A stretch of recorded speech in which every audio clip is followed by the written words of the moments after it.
Imagine being sent on a mission with only one outcome: death. Now imagine choosing to live instead. What truly happened to the kamikaze pilots who, against all odds, turned back? For many, the image of the kamikaze pilot is etched into history as a chilling symbol of Japan's desperate last stand in World War II. We picture young men, fueled by fanatical loyalty, willingly plunging their bomb-laden planes into Allied warships, their sacrifice a stark testament to the ferocity of the Pacific theater. This dominant narrative, repeated countless times, paints a picture of unwavering devotion, a collective willingness to embrace death for the emperor and country. But beneath this surface, often overlooked and rarely discussed, lies a different, more complex truth. This story isn't about the pilots who carried out their suicide missions.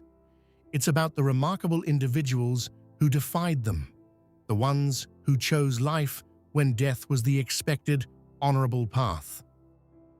Their untold experiences offer a raw, profound look at human resilience and moral courage in the face of unimaginable pressure, revealing the messy, human complexities hidden beneath the surface of blind obedience.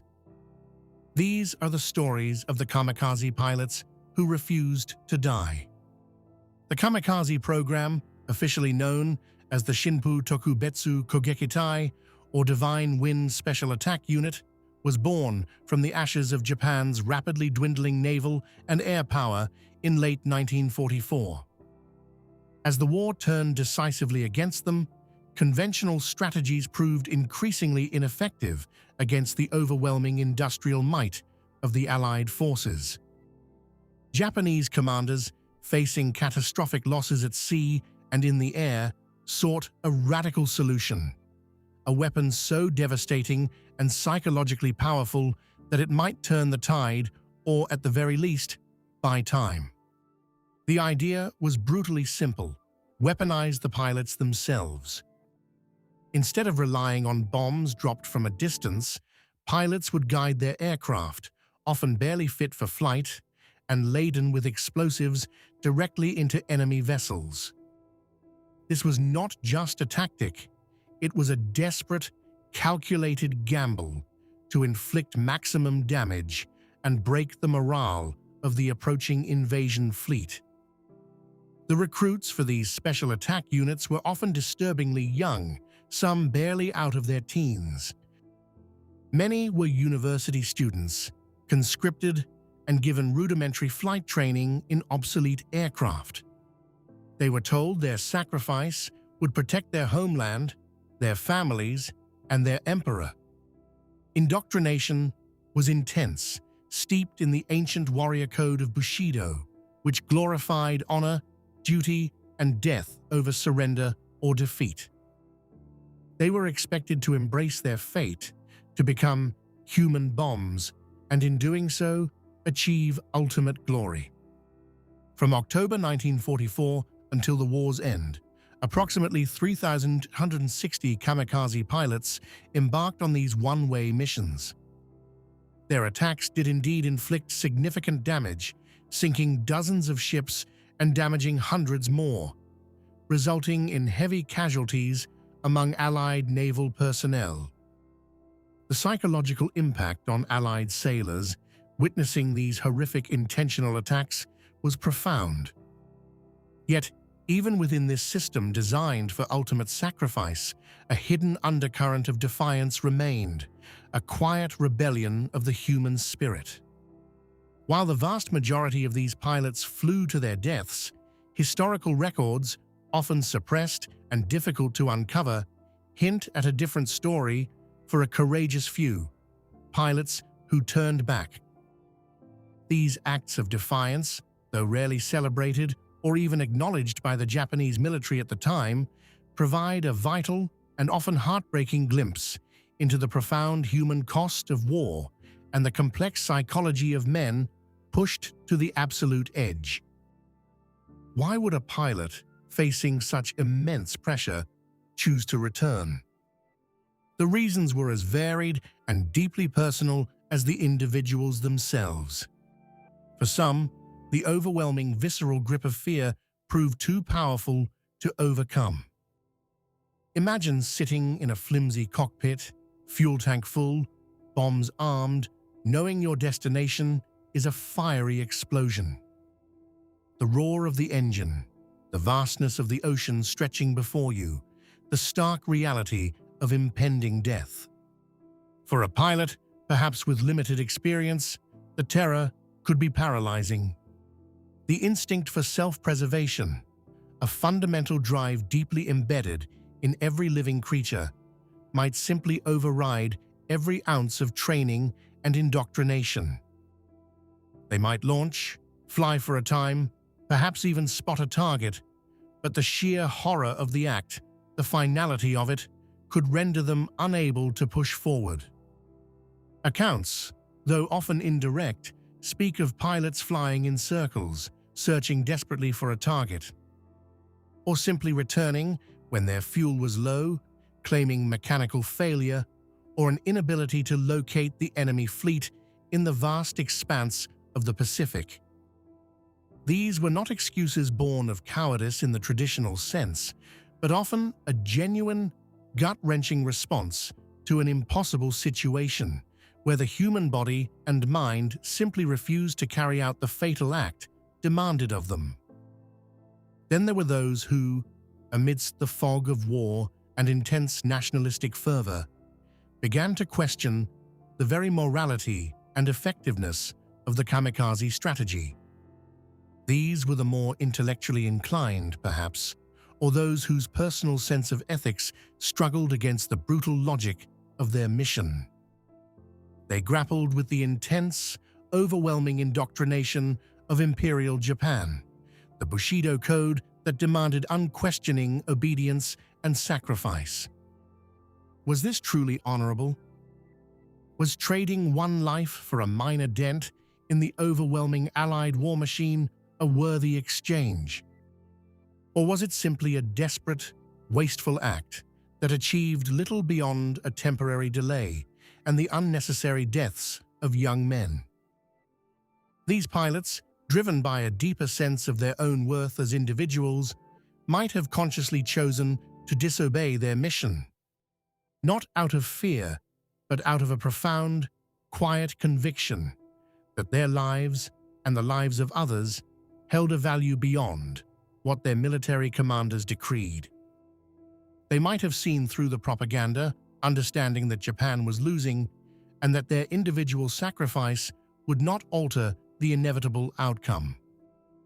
Their refusal was less about physical terror and more about a moral and philosophical stand, a quiet rebellion against the perceived futility and inhumanity of their orders.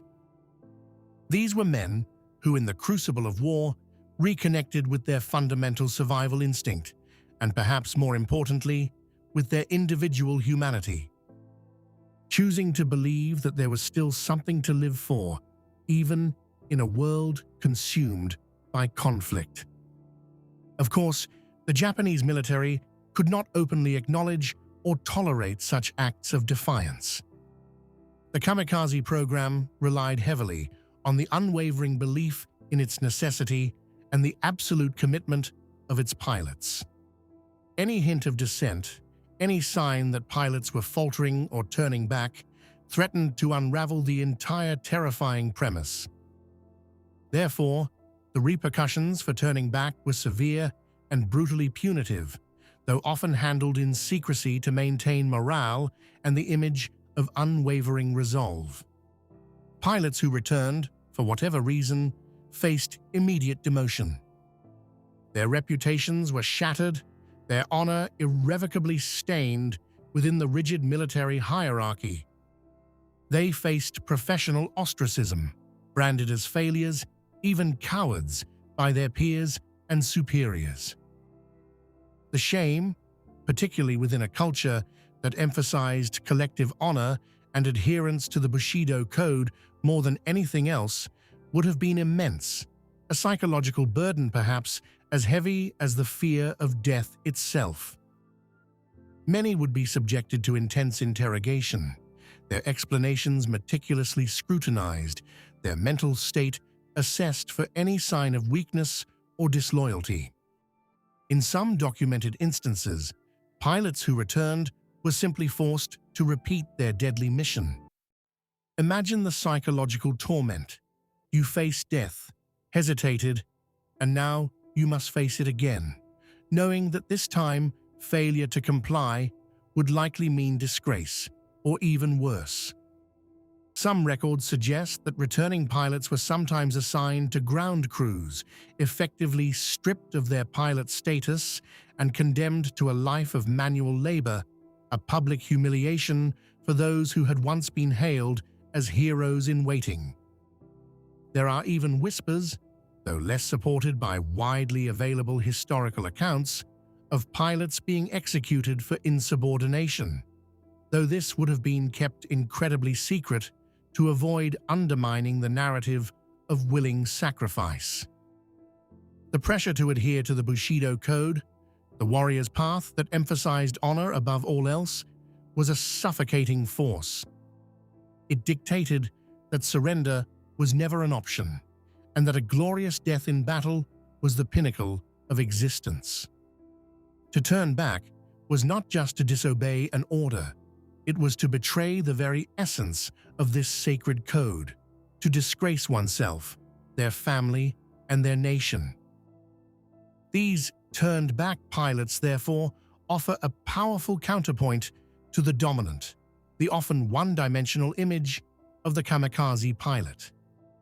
Their stories, however difficult to piece together, fully due to deliberate suppression, highlight a different kind of bravery. It wasn't the bravery of embracing certain death for a cause, but the profound courage of choosing life, of asserting individual will against overwhelming societal and military pressure. It was the bravery of facing shame, punishment, and the condemnation of their peers, all for the chance to survive.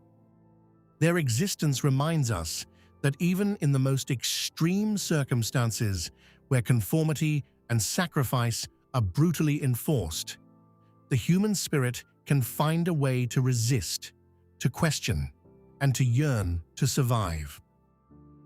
They represent the quiet resilience of ordinary men thrust into extraordinary, horrifying situations, reminding us that history is rarely as simple as it seems. Their decisions were not easy. They were likely agonizing, born of intense internal conflict between duty and the fundamental desire to live. These men, who looked death in the face and turned away, offer a powerful testament to the enduring power of the human spirit to choose life. Even when every fiber of their conditioning and military command demanded the opposite. Their experiences enrich our understanding of this dark chapter in history, reminding us that even within the most rigid and fanatical systems, individual humanity can, and often does, find a way to assert itself. For more insights into the hidden chapters of World War II, click here to watch our next video.